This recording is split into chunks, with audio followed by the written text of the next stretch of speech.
What's up, YouTube? I'm here with a business partner of mine, Rob Belk. He was one of the guys that did Dolphin Island with me back in the day. I actually built his home back in 2018. And we're in his pool that we just retrofitted with Renolit after a somewhat premature plaster failure on his pool. And today's video is gonna end with it still looking pretty terrible because I'm showing you how to do all the retrofitting that will be required if you don't build it for a membrane or a liner day one and you decide to go do it later. It creates a lot of extra work after the fact. So, but I did want to just kind of come over here while we did all this Renolit this week. It would be full of water, but we have to still replace all the coping, which is just an extra aesthetic step he wanted to do. But Rob, what are your honest opinion of the membrane compared to all the other stuff you've seen? You've been around. Right. So I mean, there's not really a whole ton of options. I initially had cidercrete on there, and it was awful. I mean, I literally went through 3 pool cleaners because of the sand. It just was wearing off. It just disintegrated. Yeah, just disintegrated over time. Disintegrating down to the, you know, the top coat and then the base coat. I was almost down to the base coat. And it was installed properly. It just, I don't know. It's just not a. Well, I tell people on the DIY side that I don't want a liner. Well, this isn't a liner. This is a welded membrane that is super. It's thick as shoe leather. I mean, it's ultra thick, and it's going to give you the life you're expecting out of plaster. And really, in our climate, plaster on gunite, plaster on an old concrete shell, they don't last 10 years because of the freeze thaw process. Right. So you have unrealistic expectations. I think it's good. So you basically have, you can do a liner or you can do the membrane. Well, I mean, the membrane, you're not going to get this quality of a product, the texture, the coloring. The texture's nice, it's non-slip. 80 mil thickness. I mean, I'm not going to have to mess with the pool again in you know, 20 plus years, you know, so. Yeah, we're doing some Whistling Diesel like content where I'm riding a horse on it. I'm lifting the car up with a piece of it. It's robust isn't even the word. It is bulletproof. And that's why it actually has to be built on site, where a liner you can just drop in. But there's probably 2,000 pounds of membrane in this pool at least. I mean, every roll is over 100 kilograms. So probably not 2,000, but probably like 1,500 pounds. Right. Could not carry this and drop it. You know, a liner would weigh about 300 pounds for this pool. But anyway, Rob, just wanted to kind of introduce you to Rob. We got another cool project coming this year where he'll be around a little bit. Nice, huge ICF project. So, guys, we'll be talking. Just watch the rest of this video and see what you're going to get into if you don't go gasketed fittings day one. There you go.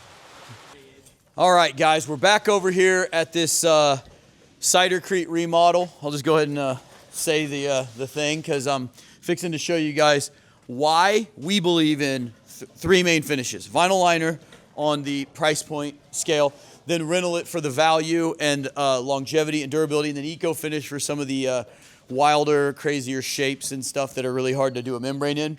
But anyway, you can see over here, I got Big Marshall over here. We're having to rebond everything because now this, guys, just to be fair, this isn't something you'd have to do if you did cidercrete or one of these other plasters and it fails. This is actually an extra step. I'll show you in a second the awesome Phoenix marble coping we're doing.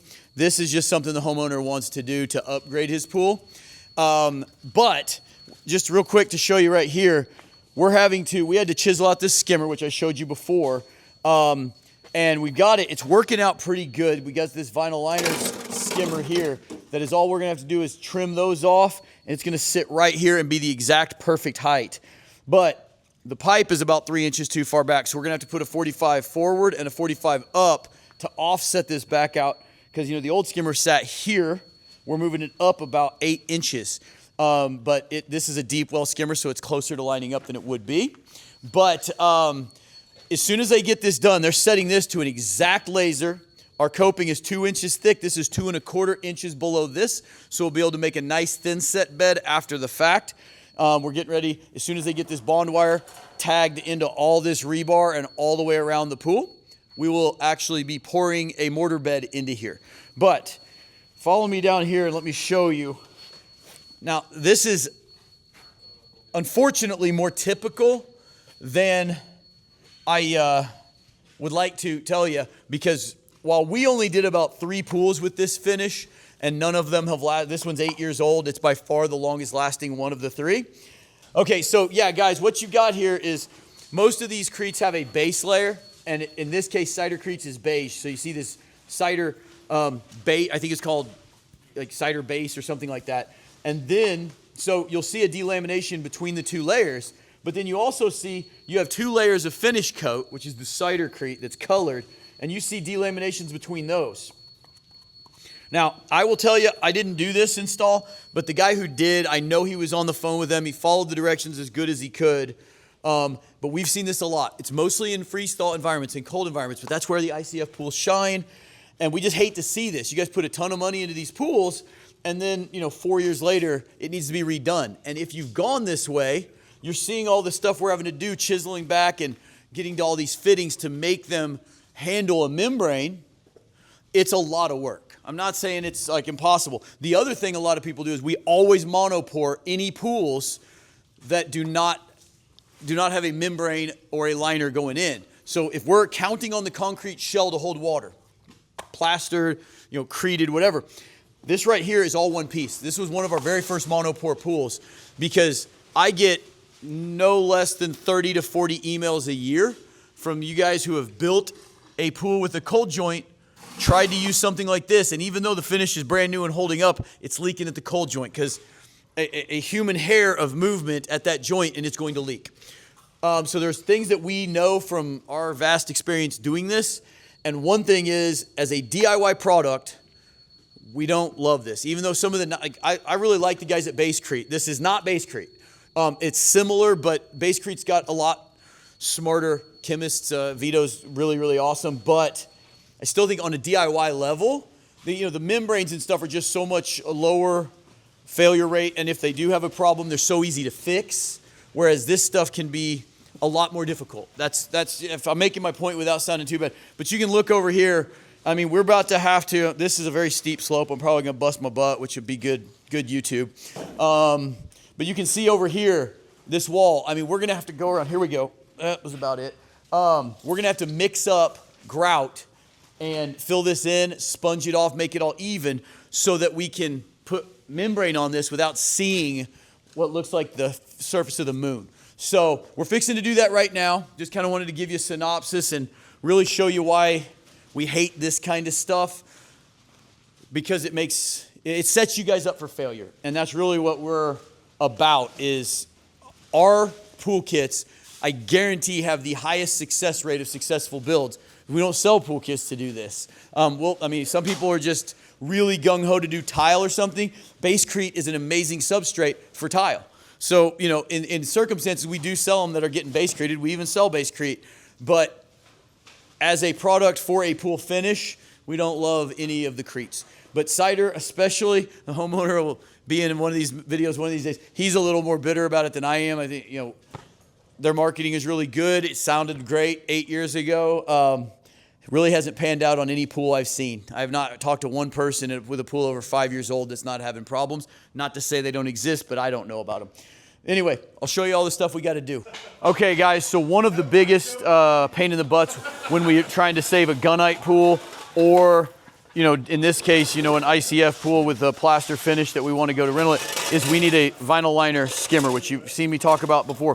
We got pretty lucky on this one, because you can see down in here, we've got a return line that just barely clears. If we would have had to redo that, we'd had to dig up a lot more, but it's fitting under the skimmer. And then the old line was right about there, going straight into that skimmer that fit way further back. And we got very lucky. We were able to just offset it with 245s and go right up into this one. And we've got all the bond wires tied back together. And then we also got lucky that the skimmer was the same brand and everything, so the same height sitting right in the original opening takes it right to the top of what we used to have, which is where we wanted it. So worked out great, but it is a pain. Now we got to backfill all this, shovel gravel up under there. It's really not fun. So we got to do that again over here. And then obviously the 2 lights tomorrow and the main drain. Those are the biggest, hardest things to retro. All right, guys. So one of the other things that is unfortunate when you have to redo a plaster pool into Renolit is typically you're going to need to redo the main drains. We have a few tricks up our sleeves on the skimmers because there's very low water pressure at the surface, but 8 feet down, you need a gasketed main drain. So this is identical to the gunite main drain that was here, and we had only taken advantage of 2 of the ports 8 years ago. So I'm able to chisel around it and then use a conjunction of this interior pipe cutter to come in here and slice the pipe out.